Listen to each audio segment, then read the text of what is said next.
I was listening to an audiobook in the car on the way home, and there was a section about the Ten Commandments that a lot of people don't know all 10 of them. And I am one of those people who does not know all 10. And you know what? Neither do you. So don't give me that attitude.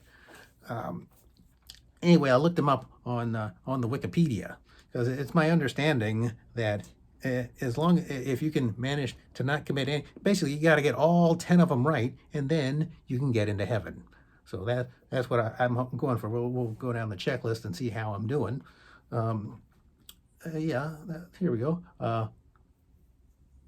I am here. Well, it's number one. I am the Lord thy God. Thou shalt not have any strange gods before me.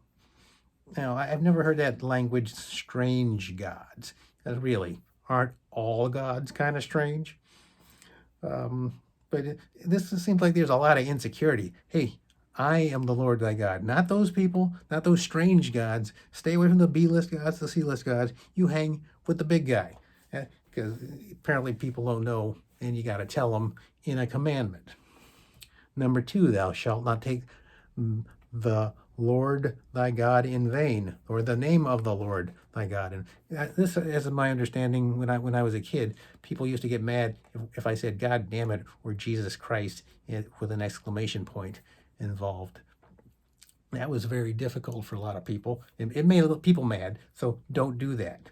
Because apparently they don't like how you use his name. Now, number three, remember to keep holy the Sabbath day. Now, for some people, the Sabbath day is on Saturday, and for other people, it's on Sunday. So I'm still a little confused. Does my week start on Sunday or Monday? Is that really the issue? I will have to get back to you about that. Honor thy father and mother. Well, I keep a picture of them on the shelf over there. But beyond that, I have those anyway. They're on the shelf over there. Thou shalt not kill. I'm out. That's the one I always forget. Okay. Thou shalt not commit adultery. Now, I believe the definition of adultery is sex outside of marriage. If you're married to them, you can have sex with them. But if you're not married to them, don't have sex with them.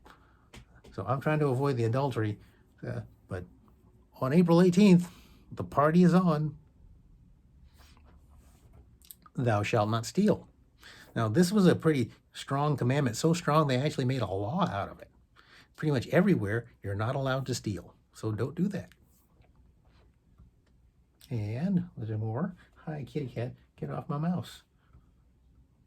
And oh, yeah, here's some fun stuff. My favorite parts here. These are the neighbor laws. Thou shalt not bear false witness against thy neighbor. Don't be lying on your neighbor. Or lying about your neighbor would be grammatically correct. I think that's reasonable. Now, if it's a complete stranger from, out of town or something, you can lie about them. Thou shalt not covet thy neighbor's wife or their house. I'm told their wife, their house, and their stuff. That would mean their stuff like the animals and their slaves. And if they got slaves, well, you don't want slaves. So that's easy. But the other thing, they're animals. They might have a cute Pomeranian or something. You want to snatch that baby up. And their other goods. That's pretty much everything else. So don't be looking at their stuff going, I want that. And don't be looking at their wife, your neighbor's wife, saying, I'd sure like to hit that. And then go lie about them. So there's the whole neighbor section. Apparently, God was really concerned about how you got along with your neighbors. And that's God's good neighbor policy in Commandments 8, 9, and 10. And if you can get through all 10 of these, you get into heaven. Get to work, people.